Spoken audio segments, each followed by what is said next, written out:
L'armée française, Cyrielle, peut-elle s'opposer à la Russie ? Numériquement parlant, Xavier, c'est compliqué et vous allez comprendre pourquoi. Si la France compte aujourd'hui 200 000 soldats professionnels, la Russie, elle, en dénombre 900 000 et plus d'1 350 000 pour les États-Unis.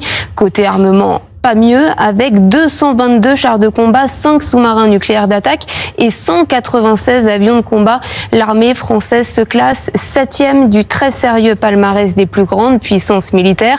D'ailleurs, selon le ministre des Armées français, il manque aujourd'hui au moins 3 frégates et une trentaine de rafales pour faire face à une guerre de haute intensité, c'est-à-dire des combats avec des frappes massives sur terre, dans les airs et en mer. Alors aujourd'hui, l'armée française ne peut donc pas mener une guerre de haute intensité, c'est ça que vous dites ? Oui et non. Certes, l'armée française a une très grande expérience opérationnelle du terrain, grâce notamment à ses OPEX, ses opérations extérieures en Afrique ou encore au Moyen-Orient, mais de la traque des djihadistes, on pourrait passer à un conflit donc de haute intensité.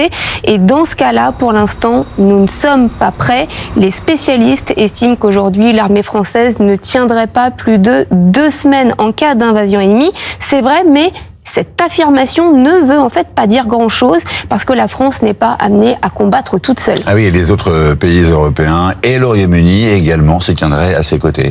Tout à fait. Et là, les rapports de force s'inversent complètement. Si on additionne les forces armées européennes et celles du Royaume-Uni, cela fait plus de 2,5 millions de soldats professionnels, soit 25% de plus que les forces russes. Côté aviation, près de 3000 avions de combat, soit 2 fois plus que les Russes. Même supériorité numérique concernant l'artillerie avec 15 000 canons contre 10 000 pour Moscou. Reste maintenant, Xavier, à fournir suffisamment de munitions et tenir la cadence, car les lignes de production russes, elles, fonctionnent à plein régime depuis maintenant près de 3 ans. Bien, merci Cyrielle pour ces précisions.